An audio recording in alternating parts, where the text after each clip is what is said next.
На волі, але не на радзіме. У чацвер 11 верасня з беларускіх турмаў выйшлі 52 палітычныя вязні. Пра вызваленне стала вядома падчас чарговага візіту ў Менск амерыканскай дэлегацыі на чале з прадстаўніком Трампа Джонам Коулам. Джон, приветствую тебя. Спасибо, что приехал.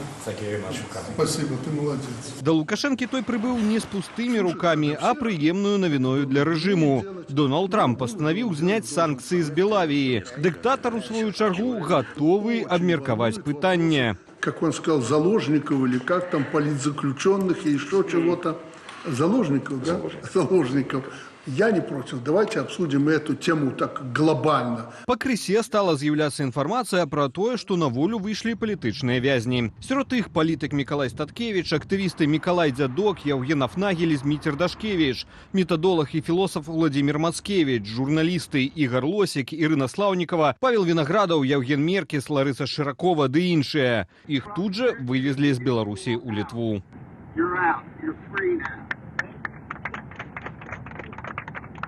Аднак у еўрапейскую краіну ў выніку ўехалі не ўсе. Мікола Статкевіч прынцыпова адмовіўся пакідаць Беларусь. Ён выскачыў з аўтобуса на нейтральнай паласе. Некалькі гадзінаў прабыў каля беларускага КПП, пасля чаго скіраваўся ў глыб беларускай тэрыторыі. Дасюль пра далейшы лёс Міколы Статкевіча нічога не вядома. Николай Статкевич, народная громада, остался в Беларуси, отказался выезжать, да. Со здоровьем у него не очень, у него аритмия достаточно серьезная. Вот у него был только что приступ утром.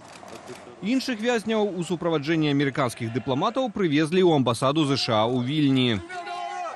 Практычна адразу ж былыя вязні сустрэліся журналістамі, якім апавялі, што з калоніяў іх забралі напярэдадні раніцаю супрацоўнікі КДБ. У некаторых сканфіскавалі ўсе дакументы і рэчы. Само ж вызваленне хутчэй нагадвала выкраданне. Да аўтобусаў іх везлі з мяшкамі на галаве. Когда я сидела, померла моя мать, и у меня не было...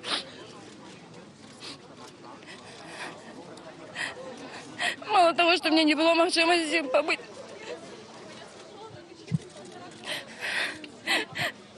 побыть на поховании. Я нават зараз не могу пойти на ее могилу. На наступны дзень частка былых вязняў узяла ўдзел у адмысловай прэсавай канферэнцыі. Яны апавядалі пра умовы ўтрымання і заклікалі не забываць пра тых, хто застаецца за кратамі. Свет проста яшчэ не уяўляе маштабаў таго, што адбываецца ў Беларусі. Тых парушэнняў правоў чалавека, тых здзекаў, гвалту усіх відаў. Псіхалагічны, фізічны, сексуальны гвалт. Цяпер для вызвальных шукаюць мабільныя тэлефоны, збіраюць рэчы ды грошы на першы час. Фонд «Байсол» абвясціў тэрміновы збор на 50 тысяч еўраў. Аднак за трое сотняў сабралі ўжо больш за 100 тысяч еўраў. Александр Баразенко, Белсад. З намі на відэасувязі былая палітзняволеная журналістка Ірына Слаўнікава. Ірына, вітаю, вельмі рады бачыць у нашым эфіры, канешне ж, перадусім віншую з вызваленнем. Вітаю, калегі. Дзякуй вялікі за ўсё. Якія першыя ўражанні на свабодзе, бо не ўсе яе адчуваюць, не змаглі нават ступіць на роднай зямлі? Віталь, ведаеце, мне крыху ў гэтым выпадку пашчасціла, бо мяне сустракаў уже тут і муж, і сёння я уже да мяне прылецеў сын, то бишь я мела пэўную падтрымку сваіх родных, блізкіх, сваякоў, і таму мне напэўна, значна прасцей прайсці гэты шлях, чым іншым палітвязням, якія былі вызвалены разам са мной. Што кінулася ў вочы перадусім, як змяніўся свет, як змяніліся родныя, сябры? Ну, ведаеце, мне падаецца, вось гэтая радасная падзея надала ўсім столькі моцных пазітыўных пачуццяў. Люди просто светятся изнутры. И я не позначила для себя никаких зменаў у іх. Яны засталіся такими же ветлівымі, любячымі, але цяпер больш шчаслівымі. Побач знаходзіцца ваш муж, акурат ён доўгі час змагаўся, у тым ліку за ваше вызваленне. Я б хацеў бы запытацца акурат вось пра гэтае затрыманне, якое адбылося тады ў Менскім аэрапорце, ці тады было нейкае пачуццё, што гэта сапраўды можа быць надоўга? Ведаеце, як бы адразу стала вядома, што гэта надоўга, бо калі мы выходзілі, уже шлі да пашпартнага кантроля, я зразумела, што мяне чакаюць людзі некіх з пэўнымі намерамі, бо памежнік глядзеў у некую паперу і, пабачыўшы мяне, ён казаў: яна ідзе. Ну, разумееце, каб сустракаць мяне ў аэрапорце па прылёце і каб затрымаць толькі на адміністратыўны арыш там 15, нават 30-45 сотняў, гэта было не варта, каб дасылаць туды групу і так мяне сустракаць. Ірына, цяжка нам уявіць тут з таго боку, як выглядаюць гэтыя жудасныя ўмовы ўтрымання. Тым не менш, вашыя калегі, у тым ліку Ларыса Шчыракова, апавядала пра тое, што у параўнанні з мужчынскімі калоніямі досыць лагодныя былі ўмовы ўтрымання. Як у вас гэта было у гомельскай жаночай калоніі? Ці вы сапраўды...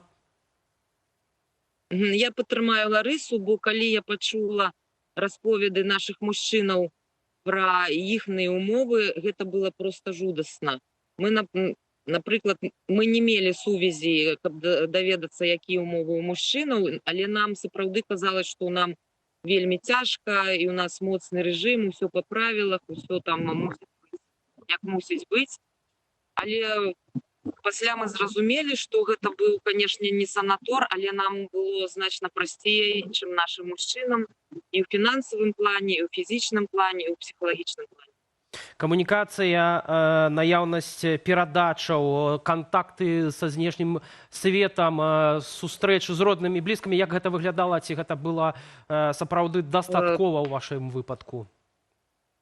Паслухайце, у меня не было амаль за ўвесь мой тэрмін ніякіх парушэнняў, таму я карысталася напоўніцу ўсімі там магчымымі выгодамі. Гэта 3 тэлефанаванні на месяц родным, 1 відэазванок родным на месяц, это паход 3 разы на месяц, паход у краму на 6 базавых велічыняў, гэта 252 рублі. І калі ты не парушаеш і тебе не пазбаўляюць, напрыклад, пасылкі раз на 3 месяцы, спатканні раз на 4 месяцы, то бишь, як-то там усё, гэта вось у жаночай калоніі нумар 4, гэта выглядала больш-менш прыстойна у параўнанні з мужчынскімі калоніямі. Вы таксама на прэсавай канферэнцыі адмысловай у Вільні, якая адбылася ў пятніцу з палітзняволенымі, апавядалі пра ваш вопыт камунікацыі з Кацярынай Андрэевай, нашай каляжанкай. Памятаючы да таго, як, уласна, вы былі на свабодзе, то бок у гэты час вы падтрымлівалі Кацю, пісалі таксама лісты. Потым, калі вы яе першы раз пабачылі там, ужо ў жаночай калоніі, якія ў вас уражанні, якія ўспаміны засталіся? Я была вельмі рада яе пабачыць, Кацю нашу. Пасля яе паругала, што яна пастрыгла валасы, але мне пасля распавялі, што яна пастрыгла валаса. Але яе вельмі прыгожую усмешку, нічога не зменіць, і гэтыя вось такія, ведаеце, вочы, вельмі такія пранікнёныя.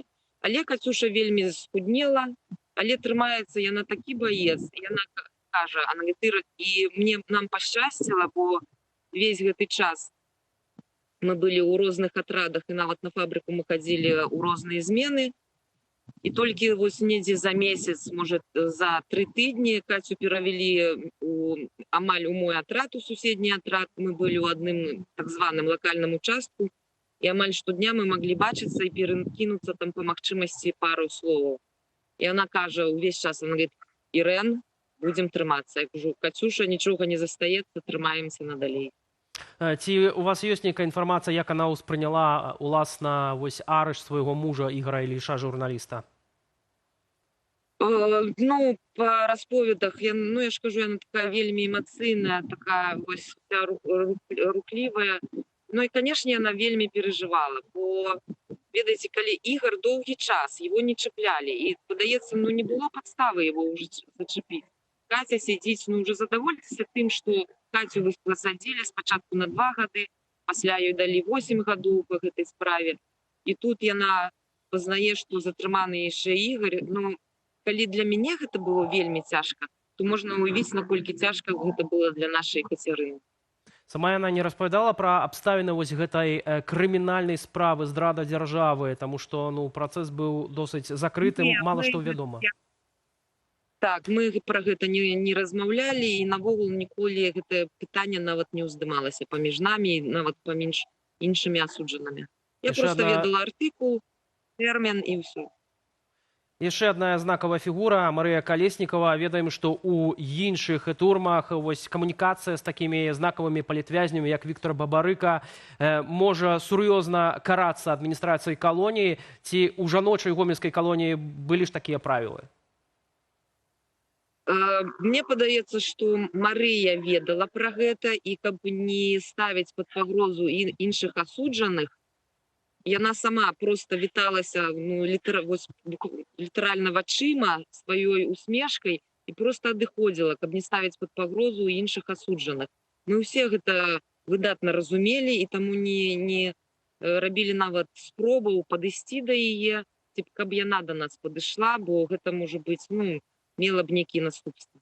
У жаночай калоніі было нейкае асаблівае стаўленне да асобных палітзняволеных, не ведаю, да журналістаў, да той жа Марыі Калеснікавай альбо да іншых палітзняволеных. Як это выглядала? Паслухайце, я магу сказаць толькі са свайго боку. Калі ты не хочаш рабіць сабе праблемаў, не рабі праблемы для адміністрацыі. Там вельмі лёгкія правілы для паводзінаў. Вельмі лёгка іх выконваць. І калі ты хочаш выйсці адтуль здаровым, псіхічна, маральным стане, то трэба гэта вытрымаць, як бы, ну, канешне, не ўцягваць галаву ў плечы, але вось як-то трымацца і не рабіць праблемы сабе, на перш чаргу, сваім родным і свайму атачэнню нават у калоніі. Ірына, яшчэ, можа быць, распавядзіце, як вы, уласна, ехалі ў Літву ў гэты дзень, у чацвер, ці таксама, можа быць, сустракаліся падчас дарогі з Міколам Статкевічам. Штосьці ведаеце пра ягонае рашэнне застацца ў Беларусі? Нас вывезлі з гомельскай калоніі ну, амаль о 6 раніцы. Мы адразу паехалі на Менск, і калі мы не заехалі ў Менск, а заехалі на МКАД і пачалі рухацца на кірунку Вільні, я зразумела, што нас вывозяць, але я была гатовая нават да гэтага, думаю, для мяне ўсё роўно ў якой краіне апынуцца, але апынуцца вольнай. Ну, можа, хтосьці мяне не падтрымае, але гэта маё рашэнне. Вось, і я нават, я ж паўтаруся, везлі маленькімі групамі розным транспартам, і толькі у адным з бусаў вялікіх я пабачыла нашых калегаў Павла пад абеда. Хто ехаў у іншым першым аўтобусе, я нават не ведала. І не бачыла таго моманту, калі выйшаў спадар Статкевіч на мяжы. І ўжо калі нас усіх уместе сабралі ў зале на літоўскім баку для афармлення папераў, тут толькі тады мне хлопцы распавялі, што вось Мікола прыняў такое рашэнне, гэта ягоны выбор, мы не можем его ни ў чым, як бы, это ягоны выбор, ён так вырашыў. І мы мусім гэта проста прыняць. Так разумею, што і іншыя палітвязні, якія былі з вамі ў гэтай дарозе, проста прынялі гэты выбор Міколы Статкевіча. Так, ну, паслухайце, мы ж не можем. Его, я ведаю, ну, можа быць, гэта неправда, его спрабавалі ўгаварыць, але вы ведаеце Міколу Статкевіча. Гэта немагчыма. Калі ён прыняў рашэнне, ён зробіць, як ён прыняў рашэнне гэта зрабіць. Яшчэ б хацеў бы вярнуцца вось да гэтых цяжкіх, доўгіх месяцаў зняволення. Якія ўзгадваюцца, можа быць, моманты самыя жудасныя і з іншага боку, можа быць, самыя радасныя, самыя светлыя? Ну, можа, гэта будзе дзіўна, як бы у калонія трапіла, ну, крыху болей праз год пасля свайго затрымання. І калонія для мяне не стала чымсьці такім, ведаеце, нейкім пекельным месцам. Не. Самае пекельнае месца для мяне гэта Акрэсціна. Гэта сапраўды самае жудаснае месца, і гэтага месца не мусіць існаваць на чале нашага Менску. А самае шчаслівае гэта, канешне, У СІЗА мне давалі спаткання з бацькамі, досыць там часта давалі спаткання з бацькамі, нават моя сестра прыязджала. Але калі я упершыню пашла на доўгатэрміновае спатканне у калоніі і смогла абняць бацькоў, гэта ні з чым не параўнанне.